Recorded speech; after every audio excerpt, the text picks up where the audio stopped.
In this video, I will show you how to easily translate a website on your iPhone using built-in tools and apps.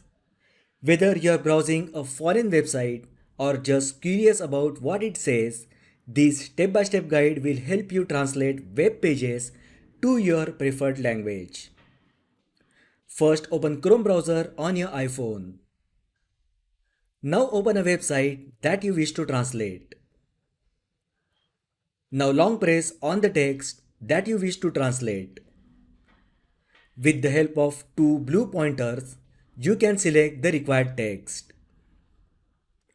Once selected, tap Google Translate. Here you can find text in the original language and its translated version. You can tap on language and select the required one as per your needs. Now if you want to translate the entire web page, then tap three dots at the bottom bar. From the options, tap Translate.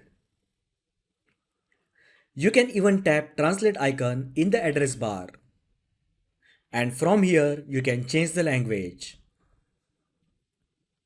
So that is how you can translate a website on iPhone. If you find the video helpful, then like the video, share with your friends and subscribe to my channel. Thanks for watching and I will see you in the next video.